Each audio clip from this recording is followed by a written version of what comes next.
अस्सलाम वालेकुम स्टूडेंट्स। अस्सलाम वालेकुम मैम। वालेकुम अस्सलाम।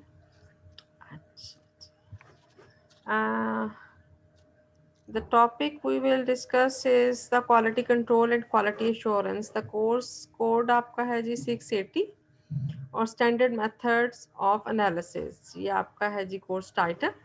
ठीक है, तो उसमें सबसे पहले आपका है quality control and quality assurance. इसमें आपने पहले क्या पढ़ा हुआ है?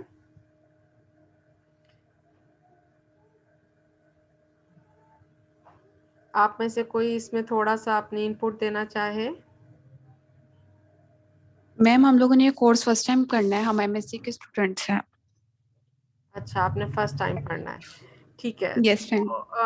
क्वालिटी तो देखिए हमारी लोकल जो और हमारी जो रेगुलर लाइफ है उसमें हम क्वालिटी का वर्ड बहुत फ्रीक्वेंटली यूज़ कर रहे होते हैं ना। हम कहते हैं कि हर चीज़ में क्वालिटी होनी चाहिए, तो क्वालिटी से आप में से कोई मुझे बताए कि किसी को क्वालिटी क्या लगता है?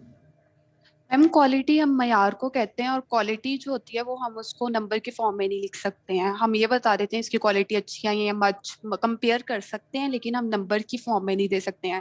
जिस तरह हम क्वांटिटी मेजर करते हैं हम्म, तो हम इसको मेजर नहीं करके लिख नहीं सकते हैं नंबर की फॉर्म में, हम क्वालिटी कंपैरिजन की बताते हैं फॉर्म मयार, में। जी कंपेयर शाबाश। करते हैं। यस जी शाबाश।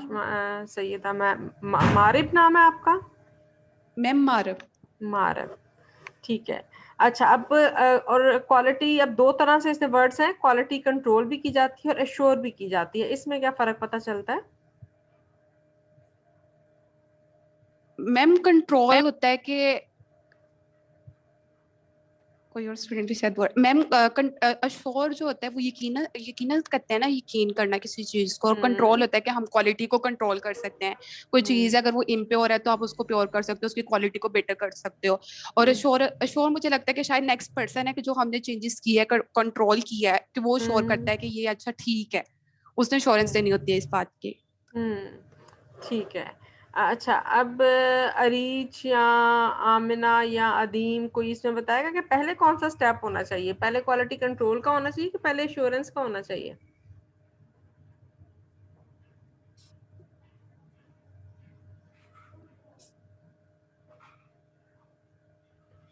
हंजला, आमना, कोई आप में से कोई इनपुट देना चाहे? जी मैम। फरा जी, क्वालिटी कंट्रोल पहले आएगी या एश्योरेंस पहले आएगी? मैम पहले आई थिंक कंट्रोल आएगा, मतलब हमने कोई कंट्रोल किया है कि मतलब हमारे पास जो आउटपुट आए कि उसमें वो चीज़ वाकई यस है या नहीं है। अच्छा, यस। लेकिन कंट्रोल करने के लिए बेटा क्या होता है कि पहले हमें उसके लिए डॉक्यूमेंटेशन करनी पड़ती है। ठीक है ना, देखें जिस तरह अभी आप लोग एमएससी कर रहे हो तो आप लोगों के लिए क्या है कि आपका एमएससी लेवल तक आपको गेन करने के लिए, आपको डिग्री अवार्ड करने के लिए मिनिमम जो आपको सपोज हम कहते हैं कि आप हर सेमेस्टर में 20 पढ़ रहे हो तो 4 सेमेस्टर हैं आपके, तो आपने जौन सा है वो 80 क्रेडिट आवर पढ़ने कम से कम ज़रूरी है। ठीक है ना, तो एक हमें जी स्टैंडर्ड जी। ऑपरेशनल प्रोसीजर बनाना पड़ेगा। इसी तरह से आपकी सीजीपीए के हर स्टूडेंट्स जौन सा है वो कम से कम 80 क्रेडिट आवर पढ़े हुए हों और उसके बाद हर सब्जेक्ट में उसने 40% मार्क्स लिए हों, तो ये मिनिमम क्वालिटी क्राइटेरिया है टू अवॉर्ड द डिग्री।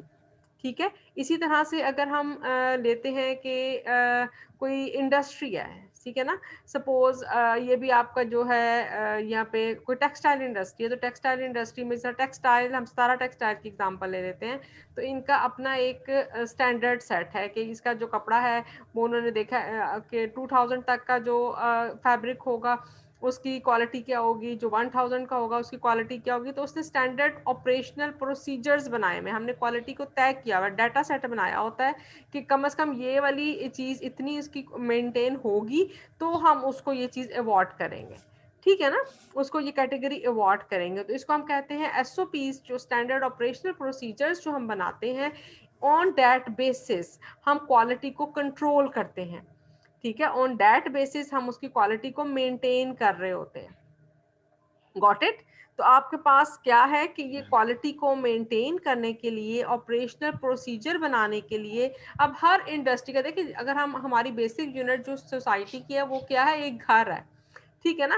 घर के भी हर घर का अपने कुछ असूल और ज़वाबित होते हैं, और जिस घर में कोई असूल और ज़वाबित नहीं होते वहाँ पे क्या होता है कि बहुत ज़्यादा मिसमैनेजमेंट होती है। हर घर में कोई एक बड़ा होता है जिसका हर किसी ने बात माननी होती है, जो पूरे घर को लेके चल रहा होता है। इसी तरह से अगर आप स्कूल के चले जाओ, कॉलेज चले जाओ, यूनिवर्सिटी चले जाओ, तो उसका भी एक सरबराह होता है। इसी तरह से मुल्क का भी एक सरबराह होता है, किसी भी इंडस्ट्री का भी एक चीफ एग्जीक्यूटिव होता है जिसने उसको पूरा जो है उसको रन करना होता है। तो इसी तरह से क्वालिटी कंट्रोल और क्वालिटी एश्योरेंस के लिए भी क्या है हमारे पास जो है एक इंटरनेशनल ऑर्गेनाइजेशन बनी हुई है। इसको हम कहते हैं the international organization for standardization, ISO। ISO क्या करता है, एक मिनट जरा मैं फोन कॉल सुन लूं। Excuse me। जी तैयबा, अस्सलाम वालेकुम। हाँ जी।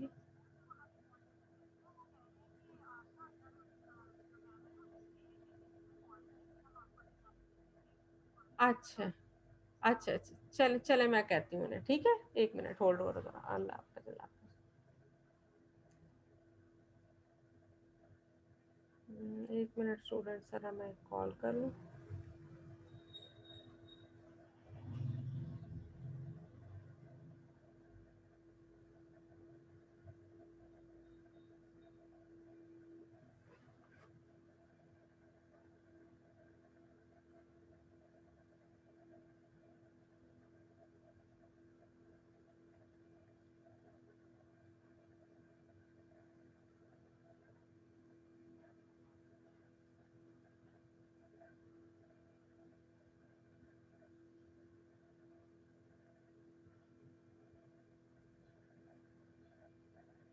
अस्सलाम वालेकुम।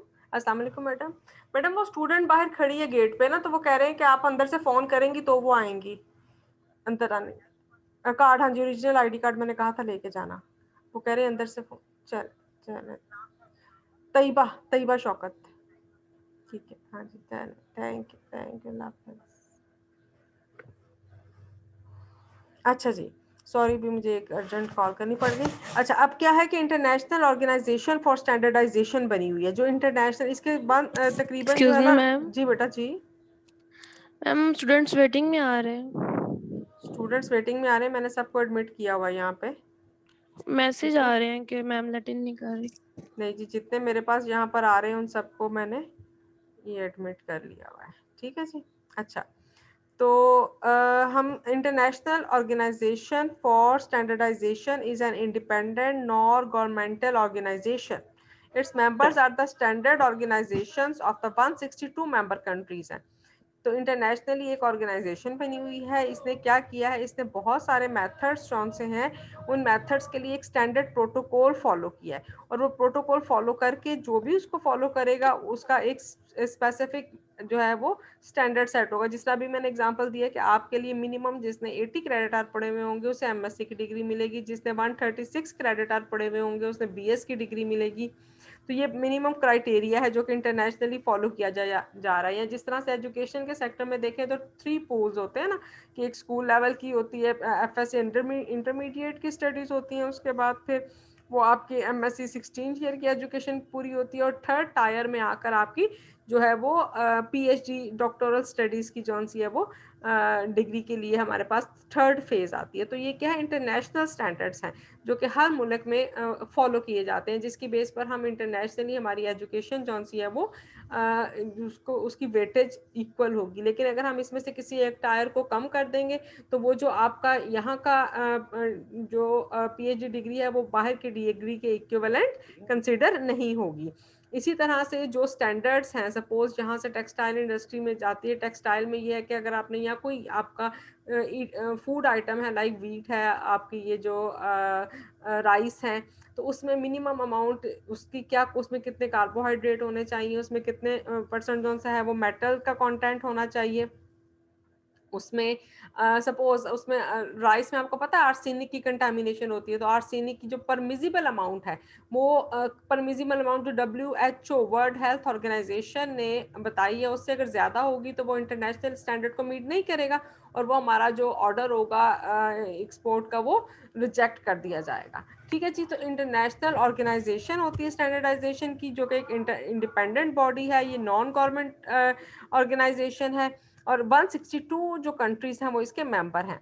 और it is the largest global developer of voluntary international standards and facilitates world trade by providing common standards between nations। ठीक है, समझ आ गई कि नेशंस के दरमियान जो कॉमन स्टैंडर्ड्स बनाए जाते हैं और उन कॉमन स्टैंडर्ड की बेस पर जो आपकी वर्ल्ड ट्रेड है वो फैसिलिटेट होती है। अगर आपके पास हर जो है कंट्री के अपने स्टैंडर्ड्स होंगे तो क्या होगा कि हम जौन सा है वो उसको हमारी जो ट्रेड है वो पॉसिबल नहीं रहेगी।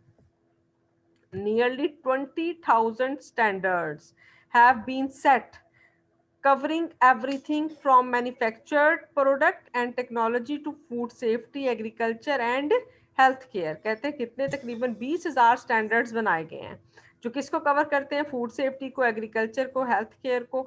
देखिए अभी वैक्सीन आ रही है, जो आपकी और फार्मास्यूटिकल की प्रोडक्ट्स हैं, इनकी ईच एंड एवरीथिंग जो भी हम इंपोर्ट एक्सपोर्ट कर सकते हैं, जो भी सर्विसेज हम दे सकते हैं, ज़रूरी नहीं कि वो प्रोडक्ट हो, वो कोई सर्विस भी हो सकती है। म्यूट करें जी 1738 रोल नंबर।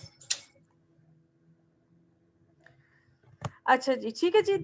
सर्टिफिकेशन अब क्या है, अब वो कहता है कि ये हमारे पास ये उसने वेबसाइट दी हुई है जो कि इंटरनेशनल ऑर्गेनाइजेशन फॉर स्टैंडर्डाइजेशन की है कि हमें कुछ भी अगर फॉलो ऑन करना है, कोई भी सर्विसेज देनी है। सपोज मैं ये कहती हूँ कि मेरे पास एक लैब है, उस लैब में मेरे पास ये एबिलिटी है कि मैं जो है ना वो जो आपका ये हेपेटाइटिस है इसको डायग्नोज कर सकती हूँ, मैंने ये स्किल ली हुई है, मैं सर्टिफाइड हूँ इसमें।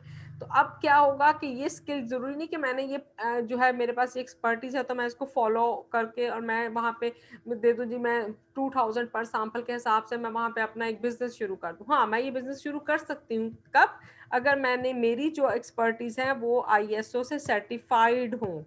ISO का जो जिसे आप कहते हैं ना, जिस तरह देखें आप सर्टिफाइड होगे, आपका एग्जाम होगा, आप एग्जाम में मिनिमम जो क्राइटेरिया है वो फुलफिल करोगे तो आप पास हो जाओगे। इसी तरह से इंटरनेशनली ट्रेड करने के लिए, बिजनेस करने के लिए जो आपको सर्टिफिकेशन चाहिए, जो रिक्वायरमेंट चाहिए वो क्या है, ISO सर्टिफाइड। कि मैं कहूँगी मुझे ये स्किल आती है, मैंने ये लर्निंग किया हुआ है, तो मैं ISO को लिखूंगी, उनको एक पैसे जमा कराऊंगी, जिस तरह फीस जमा कराते हो वो मैं उन्हें फीस जमा कराऊंगी कि ये मेरा टेस्ट लें, वो मुझे अपने सैंपल भेजेंगे, मैं उसको एनालाइज करके उनको उसका रिप्लाई दूंगी, उन्हें एनालिसिस करके आंसर दूंगी। अगर वो ठीक होगा, ठीक है, अगर उनके सेट स्टैंडर्ड्स के अकॉर्डिंगली वो ठीक मैं रिजल्ट्स दूंगी तो वो मुझे क्या देंगे, ISO सर्टिफिकेशन देंगे।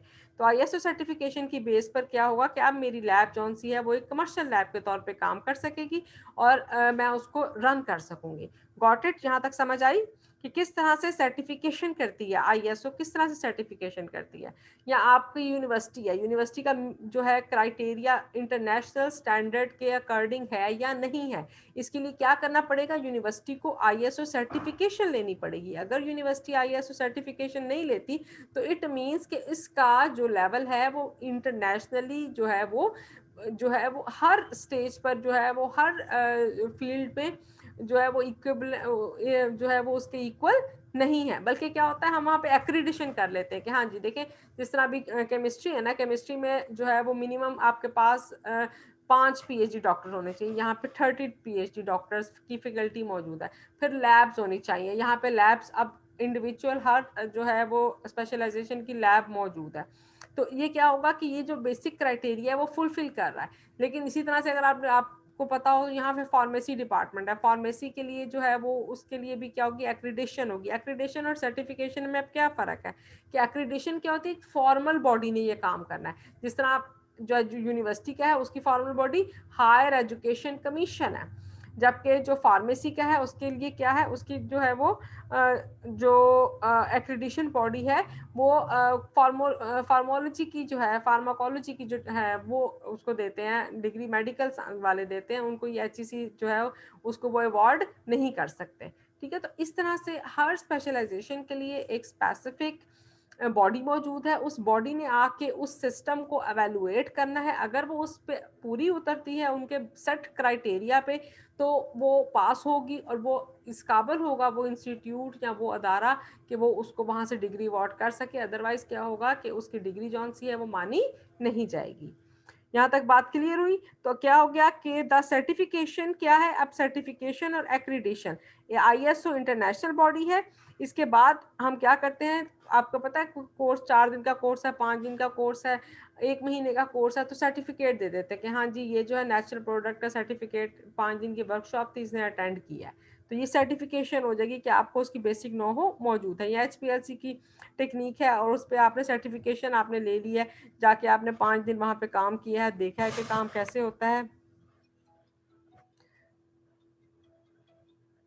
जिसकी बेस पर क्या है कि वो आपको डिग्री अवार्ड सर्टिफिकेट देंगे, या अगर 5 दिन अपने पूरे अटेंड किया तो सर्टिफिकेट मिल जाएगा, लेकिन अगर आपने उसमें से 2 दिन आप आए हो तो सर्टिफिकेट नहीं मिलेगा। तो इसका मतलब है कि अब आप जो है वो उसके लिए, उस सर्टिफिकेट के लिए एलिजिबल नहीं हो। तो ये आपको certification is a provision by an independent body of return assurance, के एक रिटर्न एक सर्टिफिकेट होगा जिसके ऊपर लिखा जाएगा हाँ जी इसको ये बेसिक नॉलेज इसने गेन किया है। टू द प्रोडक्ट, वो कोई प्रोडक्ट भी हो सकती है, सर्विस भी हो सकती है और सिस्टम भी हो सकती है। सर्टिफिकेशन क्या है, जिस तरह से आप कह लेंगे ये हलाल, या आपके जो फूड आइटम्स है उसके ऊपर हलाल की सर्टिफिकेशन होगी ना, कि जो हमारे फूड आइटम्स है पाकिस्तान में जितने भी मिलते हैं वहाँ पर हमारे यहाँ हलाल मीट ही मिलेगा। लेकिन अगर आप बाहर जाते हो तो वहाँ पे कुछ स्पेसिफिक हलाल की सर्टिफिकेशन होगी, कुछ पे नहीं होगी। तो जिस पे नहीं होगी इट मीन्स कि वो प्रोडक्ट कौन सी है वो हलाल नहीं है। तो सर्टिफिकेशन क्या है कि इंडिपेंडेंट बॉडी, अब वो जरूरी नहीं कि वो इंटरनेशनल हो, वो कोई सी भी इंडिपेंडेंट बॉडी हो सकती है जो अपने तौर पे रिटर्न अश्योरेंस देती है। रिटर्न अश्योरेंस क्या है, वो सर्टिफिकेट की फॉर्म में देती है कि हाँ जी ये जो बात मैं कह रहा हूँ ये मैं इस बिहाफ पे कह रहा हूँ। वो कोई प्रोडक्ट भी हो सकती है, सर्विस भी हो सकती है और सिस्टम भी हो सकती है। इन क्वेश्चन मीट स्पेसिफिक रिक्वायरमेंट, ये उसकी वेबसाइट दी हुई है जो कि सर्टिफिकेशन की वेबसाइट को बताता है। एक्रेडिशन क्या है, accreditation is the formal recognition by an independent body. देखिए आप फॉर्मल रिकॉग्निशन क्या है कि आप अगर आपने HPLC की, मैंने आपको एक वर्कशॉप करा दी being the faculty member of department of chemistry GCU university Faisalabad, तो मैं सर्टिफिकेट दे सकती हूँ लेकिन मैं एक्रीडेट नहीं कर सकती। एक्रीडेशन के लिए क्या चाहिए कि गवर्नमेंट ऑफ पाकिस्तान की तरफ से एक बॉडी बनाई गई हो, ठीक है ना, जिस तरह ministry of science and technology की, उसके अंदर उनके स्पेशलाइजेशन जो है वो स्पेशलाइजेशंस हैं कि हाँ जी ये इंस्ट्रूमेंटेशन को डील करेगा, ये जो है ये आपके सोशल साइंसेस को, इकोनॉमिक्स को डील करेगा। तो उस स्पेशलाइजेशन की बेस पर जो एक्सपर्ट्स की बॉडी बैठी हुई है वो फॉर्मल रिकॉग्निशन देगी कि हाँ जी generally known as the accreditation body, उसको हम क्या कहते हैं, वो क्या है, एक्रेडिशन बॉडी। अब जो ये जो बॉडी है ये सर्टिफिकेशन देती है operate according to international standard, जो कि कम से कम इंटरनेशनल स्टैंडर्ड्स को फॉलो करता है। जिस तरह देखें अभी वैक्सीन की है ना, तो अब वैक्सीन के लिए हमारे पास क्या है कि हमारी अपनी भी एक बॉडी है, एक तो इंटरनेशनल बॉडी है लेकिन पाकिस्तान की अपनी भी एक बॉडी है जो कि फाइनल करेगी कि हाँ जी ये पाकिस्तान में वैक्सीनेशन बन रही है, ये आया यूजफुल है कोविड के अगेंस्ट कि नहीं है। तो वो एक्रीडेशन बॉडी से जब तक पास नहीं, जरूरी नहीं कि वो ISO से पास हो, लेकिन जब तक वो एक्रीडेशन बॉडी से पास नहीं होगी वो आपके मार्केट में नहीं आएगी। तो इस तरह से 3 लेवल्स आ गए हमारे पास स्टैंडर्ड्स के, एक वो जो कि आपके पास एक जनरल सर्टिफिकेशन देता है, दूसरा बॉडी क्या होती है जो एक्रीडेट करती है, और तीसरी बॉडी क्या होती है जो कि इंटरनेशनल स्टैंडर्ड्स को मीट करती है। तो 3 क्वालिटी के क्राइटेरियाज हैं, 3 स्टेप्स हैं क्वालिटी के लिए, क्वालिटी कंट्रोल करने के लिए और उसको अश्योर करने के लिए। गॉट इट, जहां तक क्लियर है सबको? Yes ma'am. ठीक हो गया, अच्छा जी। अब क्या है कि ISO जो है वो डेफिनेशन क्या है, ISO definition for what, ISO कैसे जो है वो डिफाइन करता है क्वालिटी कंट्रोल को और क्वालिटी एश्योरेंस की टर्मिनोलॉजी को, क्योंकि ISO का तो काम ही क्वालिटी को मेंटेन करना है ना। तो वो उसके 2 स्टेप्स बनाता है, कहता है हर स्टेप के लिए तो पहले हमें पता होना चाहिए कि क्वालिटी है क्या। तो क्वालिटी बेसिकली क्या होती है कि देखें कोई स्कूल बना है, कॉलेज बना है, कोई कपड़ा बना है, कोई दवाई बनी है, तो हर प्रोडक्ट हर सर्विस की अपनी कुछ डिमांड्स हैं। उसकी कोई देखें टेक्सटाइल है तो अब आइदर जो आपके पास ये फैब्रिक है, जिस ये आपके पास सपोज ये सितारा मैंने पहले एग्जांपल दिए, तो सितारा क्या बनाता है, कॉटन लॉन बनाता है, ठीक है ना, टेक्सटाइल में। वैसे केमिकल इंडस्ट्रीज भी है लेकिन हम सिर्फ अभी टेक्सटाइल की बात करते हैं। तो वो कैसा कपड़ा बनाता है, वो कॉटन लॉन का कपड़ा ज्यादा बनाता है, ठीक है ना। या लीलन बनाता है, कॉटन फैब्रिक पे काम करता है ज़्यादातर।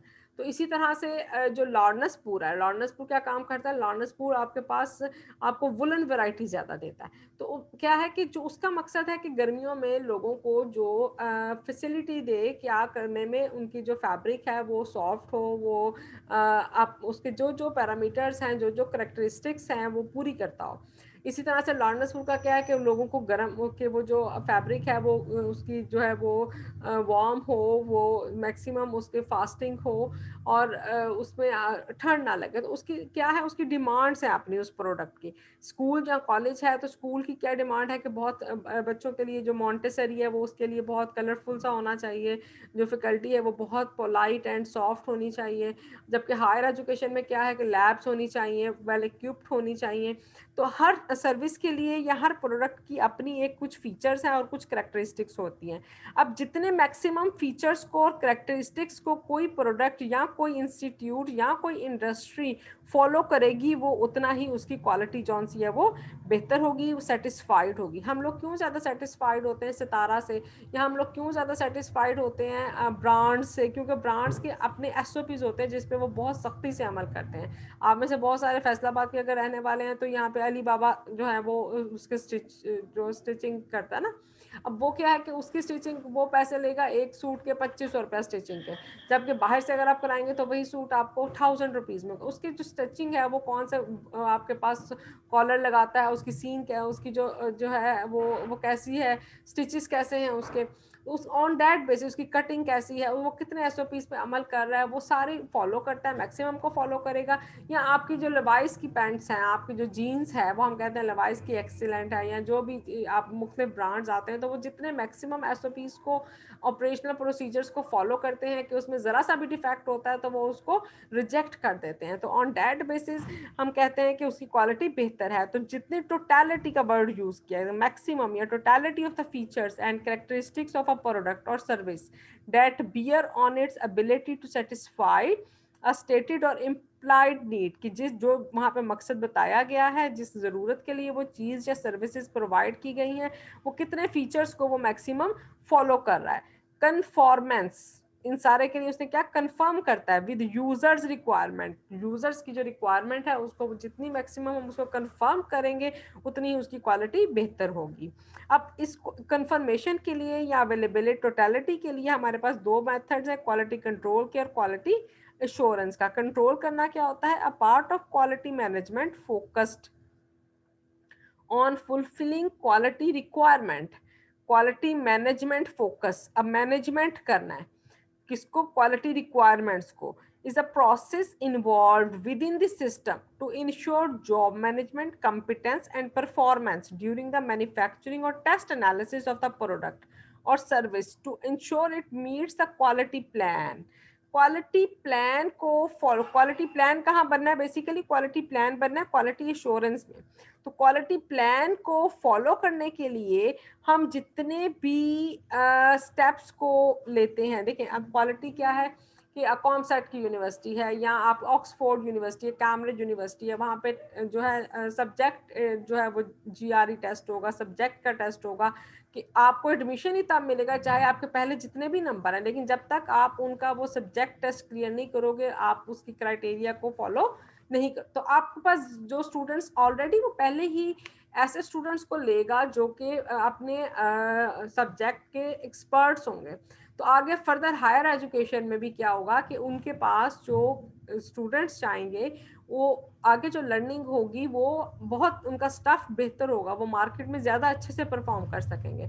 बजाय इसके कि अब क्या है कि आपके पास हम कहते हैं जी 75% से ऊपर या जो 50% से ऊपर है सब एलिजिबल है, और पहले हम ऊपर वाले 20-30 उठा लेंगे। अब वो 20-30 हो सकता है कि उनका जो जिस इंस्टीट्यूट से वो पढ़ कर आए हैं वहाँ का जो मार्किंग का सिस्टम है वो बहुत ज़्यादा, किसी का टफ होता है, किसी का बहुत लीनियंट सा होता है, तो डिफरेंट फॉर्मेट को फॉलो करके आ रहे होते हैं। तो इसलिए वो एक एडमिशन टेस्ट जो वो क्लियर नहीं करेगा, तो उसके बेस पर हमारे पास जो स्टफ आता है, जो स्टूडेंट्स इवन आते हैं वो डिफरेंट ग्रेड्स के होंगे, जिसकी बेस पे आगे भी हमारे पास जो जब वो 2 साल के बाद एमएससी करके निकलेंगे, तो जो अभी देखें पीछे जो से हमारे पास जितने भी लेक्चरशिप के टेस्ट हुए सब स्टूडेंट्स फेल हो गए। रीज़न क्या है कि जो हमारा एडमिशन क्राइटेरिया है वही जो सा है वो बहुत ज़्यादा लीनियंट हो गया है। तो इसी तरह से अगर आप एक इंडस्ट्री की, हम टेक्सटाइल इंडस्ट्री की एग्जांपल ले रहे हैं, उसने फैब्रिक बनाना है और उसने जो भी कॉटन परचेज किया है, अगर उसकी क्वालिटी को वो रॉ मटेरियल को ही जज नहीं करेगा तो उसकी बेस पर क्या होगा कि प्रोडक्ट भी फाइन नहीं बनेगी। लेकिन अगर उसने अपने रॉ मटेरियल को बहुत अच्छे से या अपनी किसी फूड इंडस्ट्री, डेयरी इंडस्ट्री की एग्जांपल लेते हो कि आइसक्रीम बना रहे हैं, आइसक्रीम के लिए जहाँ से दूध आया है वो जितना अच्छा मिल्क होगा उतनी ही अच्छी आइसक्रीम होगी। लेकिन अगर वो मिल्क को हमने फॉलो नहीं किया, उसकी क्वालिटी को मेंटेन नहीं किया, उसके कोई पैरामीटर सेट नहीं किए, तो उसकी बेस पर क्या होगा कि आइसक्रीम की जो क्वालिटी है वो भी वेरी होगी। जबकि आपने देखा है कि आपने KFC का, मैकडोनल्ड का अगर आप बर्गर खाए हैं या जो आपके डिफरेंट फूड चेन्स हैं, उन सब का हर दफ़ा वही सेम टेस्ट होता है। इवन वो अपने चिकन तक भी खुद ग्रो करते हैं, उनको एक स्पेसिफिक फीड देते हैं, उनकी जो कटिंग होती है वो सेम होती है। जबकि वही चीज़ अगर हम किसी आम शॉप से लेते हैं तो वो उतने ज़्यादा SOPs को फॉलो नहीं कर रहे होते ना, जिसकी बेस पे उनकी क्वालिटी में एक ख़ास कौन सा है वो स्मूथनेस नहीं रहती है। Got it. तो ये है क्वालिटी कंट्रोल करना, कि क्वालिटी को जो हमारे पास डिफरेंट पैरामीटर्स हमने डिज़ाइन किए हैं उस तक जाने के लिए हमें कौन कौन से मैनेजमेंट को फॉलो ऑन करना है, इसको हम कहते हैं क्वालिटी कंट्रोल। assurance क्या है? A part of quality management focused on providing confidence that quality requirement will be fulfilled. Quality management focused on providing confidence. Quality assurance is focused on planning. ये word आ गया। Basically this is the planning and documenting. पहले हम plan करेंगे कि हमें किस standard का school बनाना है, किस स्टैंडर्ड की इंडस्ट्री बनानी है, या किस स्टैंडर्ड का कोई फूड चेन बनाना है। स्टैंडर्ड सेट कर लिया, प्लान कर लिया। प्लान करने के बाद सेकंड स्टेप हमने क्या करना है कि हमारे पास इतना इन्वेस्टमेंट है, हमने इतनी, या हमारे पास इतनी स्किल है, या इतनी हमारे पास मैन पावर है, ऑन दैट बेसिस हम किस स्टैंडर्ड का काम या सर्विस या प्रोडक्ट शुरू कर सकते हैं। सेकंड स्टेप क्या करना होता है? डॉक्यूमेंट करना होता है कि हाँ जी हमने ये चीज़ें हर सूरत फॉलो करनी है। देखिए अगर एक बंदा एक काम शुरू करता है तो उसी ने परचेज भी करनी है, उसी ने सारा हिसाब किताब भी रखना है, उसी ने जो है आगे मार्केटिंग भी करनी है और सेल भी करनी है। जबकि अगर वही काम 2-3 लोग कर रहे हैं कि हाँ जी तुमने हर चीज़, हर जो तुम्हारी एक्सपर्टीज जो है वो रॉ माल परचेज करने में है, तुमने सारा हिसाब किताब रखना है, तीसरे बंदे ने जाके मार्केटिंग करनी है, तो वही काम जो अब उसके ज़िम्मे लग जाएगा तो क्या होगा कि आप काम ज़्यादा बेहतर तरीके से होगा। जो हर दफ़ा रॉ माल जो रॉ प्रोडक्ट को या रॉ मटेरियल को परचेज कर रहा है उसकी एक्सपर्टीज़ होंगी, उसके अपने टर्म्स होंगे, जिसकी बेस पर वो जो आपके पास मटेरियल आप परचेज करोगे वो ज़्यादा बेहतर होगा। तो आपने डॉक्यूमेंट करना है कि काम कहाँ से शुरू करना है, किसके ज़िम्मे कौन सा काम है और उसने किस क्वालिटी तक उसको लेके जाना है। डॉक्यूमेंट करने के बाद उसको अश्योर कराना है कि जब चीज़ प्रोडक्ट यहाँ से प्रोडक्ट बन गई है, तो आपको देखें कि टेक्सटाइल में आपके पास जब स्टिचिंग हो रही होती है, ये अपैरल में जो रेडीमेड अपैरल्स होते हैं उसमें एक सुपरवाइजर, सारे जो उनसे बहुत सारे वहाँ पे 20-30 या 40-50 100 के हिसाब से लोग स्टिचिंग कर रहे होते हैं। हर 10-20 के ऊपर एक सुपरवाइजर होता है, वो चेक कर रहा होता है कि जो स्टिचिंग हो रही है सबके जो हैं वो स्टिचेस जो से लग रहे हैं वो सब प्रॉपर हैं, सब पूरे हैं, कोई मिस तो नहीं हो रहा। तो वो सुपरवाइज कर रहा है बेसिकली। सुपरविजन के बाद पैकिंग होती है, पैकिंग के बाद फिर हर सैंपल को में से हर जो है उसमें से 10-20 के बाद या 100-50-100 के बाद उठाया जाता है हर सैंपल के। हाँ जी चेक करें कि इसके कलर कहीं से फेड तो नहीं है, स्टिचिंग में तो कोई प्रॉब्लम नहीं है, साइज जो है वो कंफर्म है, जो लिखे हैं वो वही है या नहीं है, ऊपर कोई जो टैग है वो ठीक लगा हुआ है, तो वो उसको अश्योर कर रहा होता है। तो क्वालिटी एश्योरेंस में सबसे पहले प्लानिंग आती है, फिर डॉक्यूमेंटिंग होती है और फिर हम उसको अश्योर करते हैं। such as quality plans and inspection हम throughout the supervisor जो इंस्पेक्ट कर रहा होता है, एंड टेस्ट प्लान्स। तो ये आपके पास आ जाता है क्वालिटी एश्योरेंस। तो इन दोनों का बेसिकली अगर हम डिफरेंस को फाइनलाइज करें तो किस तरह से आप इसको डिफ्रेंशिएट करते हो कि इसमें क्वालिटी कंट्रोल क्या है। कंट्रोल के केस में हमारे पास ये आपके पास स्क्रीन आ रही है बच्चे, शेयर हो रहा है? Yes ma'am.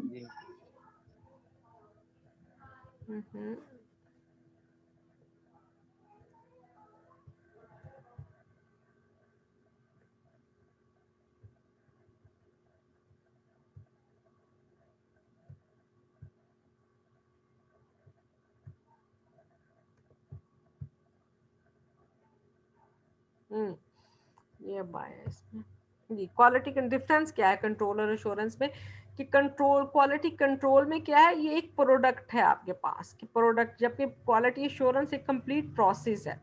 At the spot जो प्रोडक्ट आती है या जो सर्विस दी जाती है वो कैसी है, तो इसलिए this is the product and this is the complete process, जिसमें प्लानिंग आती है, डॉक्यूमेंटेशन आती है एंड एश्योरेंस आती है। तो this is the reactive process and this is the proactive, कि एक्टिव होने से पहले भी हमें काम करना है, एश्योरेंस पे काम किया, प्रोएक्टिव है। जबकि ये थ्रू आउट द प्रोसेस, जब काम चल रहा है, जब आपने परचेज किया है तो क्या रॉ मटेरियल सही परचेज हुआ है कि नहीं हुआ, उसके बाद मशीन में जब डला है तो वो ठीक हुआ है कि नहीं, उसके ऊपर मशीन के जो मशीन सही वर्किंग कर रही है कि नहीं कर रही, उसके ऊपर अलहदा से चेकिंग हो रही है, डे एंड नाइट शिफ्ट्स लग रही हैं, जो लेबर है वो सही काम कर रही है, उसका आना जाना ठीक है या नहीं है, टाइमिंग, उसकी परफॉर्मेंस कैसी जा रही है, जो प्रोडक्ट बनी है क्या उसका कलर ठीक है, क्या उसका टेस्ट ठीक है, उसके ऊपर एक्सपायरी ठीक लगी है या नहीं, ये सब रिएक्टिव प्रोसेस है। तो quality control is a reactive, by this is a proactive. ठीक है, इसने एक्टिव होने से पहले भी काम करना है और जब वो प्रोडक्ट बन जाएगी तो उसके बाद भी काम करना है। तो this is the line function through out the process, जब काम हो रहा है तो आपके पास क्वालिटी कंट्रोल चेक हो रही है ईच एंड एवरी स्टेप पे, जबकि this is the staff function, कि ये आपका उससे पहले भी स्टाफ ने काम करना है, उसके बाद भी स्टाफ ने काम करना है।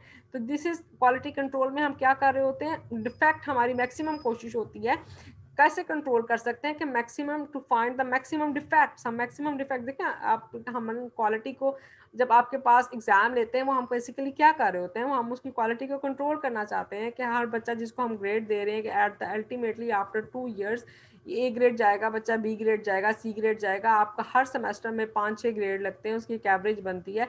एट द एंड वो आपके पास 2 साल के बाद हमारे पास एक बच्चा आ जाता है, ये बी ग्रेड है, ये सी ग्रेड है, ये ए प्लस ग्रेड है, ये ए ग्रेड है। तो ये हम फाइंड द डिफेक्ट्स मालूम कर रहे होते हैं। इसी तरह से प्रोडक्ट में भी यही होता है कि हम फाइंड द डिफेक्ट कर रहे होते हैं, और यहाँ पर क्या आते हैं, हम प्रिवेंट द डिफेक्ट, हम एसओपीज बनाते हैं, हम उसका इंस्पेक्शन करते हैं, हम उसको एश्योर करते हैं ताकि अब जो चीज़ मार्केट में जाए उसमें मिनिमम जो है वो डिफेक्ट्स मौजूद हो या जीरो जो है वो डिफेक्ट हो। Walk through process, this is the quality audit. ये वॉक थ्रू लगातार काम हो रहा है, वो यहाँ पे क्वालिटी ऑडिट होता है, और उसमें यहाँ पे हम क्या करते हैं, हम सब चेक करने के बाद फिर हम उसको ऑडिट करते हैं कि कहीं कोई गलती तो नहीं रह गई। तो this is the testing process, this is the defining process, कि हम डिफाइन करते हैं हर प्रोसेस को, और यहाँ पे जो डेफिनेशन हम बना देते हैं किसी प्रोसेस की, किसी प्रोडक्ट की, उसकी बेस पर हम यहाँ पे उसको टेस्ट करते हैं। तो this is basically check point review, हम रिव्यू कर रहे होते हैं थ्रू आउट द प्रोसेस कि हाँ जी आप ये सही चीज़ आई है, ये गलत आई है, यहाँ पे ये चीज़ ऐड ऑन हो सकती है, इसकी क्वालिटी के मुताबिक इसको हमने ऐसे मूव ऑन करना है। But this is a training process, कि हमने इसको पहले ट्रेन करना है कि हमें क्या प्लान करना है, कैसे डॉक्यूमेंट करना है, कैसे एश्योर करना है। Got it? तो this is the difference between the quality control and the quality assurance. ठीक हो गया जी? यहाँ तक किसी ने कुछ पूछना है इसमें से तो पूछ ले, कुछ डिस्कस करना है तो। अब हमारे पास 6 मिनट्स हैं मीटिंग का टाइम खत्म होने में, 40 मिनट होने में।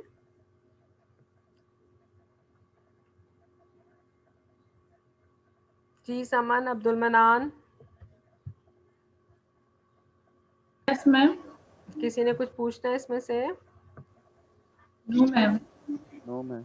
चलें ठीक है, मैंने अब आपके साथ जो PDF ऑन सी है, जो भी हम ये तकरीबन हमें ये 2 वीक्स लग जाएंगे इसको पढ़ने में, तो वो मैंने आपके साथ आज शेयर कर दिया। आप इसका प्रिंट आउट ले लें और मैं रोज़ इसमें से आपको लेक्चर दे दिया करूँगी। ठीक है, ट्यूसडे, वेडनेसडे, थर्सडे 11 से 12। तो मैम अगर आप इस बुक का नेम बता दें हमें। ये है जी, जो आप जी एनालिटिकल केमिस्ट्री है बाय हक नवाज भट्टी, उसी में से ये चैप्टर मैंने आपको प्रिंट लेकर आपको इसमें से दिया। ठीक है, आपके पास सॉफ्ट फॉर्म में पड़ी है बुक? नहीं, सॉफ्ट फॉर्म में बुक नहीं है ये वाली। चलें ठीक है मैम। ठीक है जी, कुछ और किसी ने पूछना हो? जाहिदा, जरपरी, उसामा।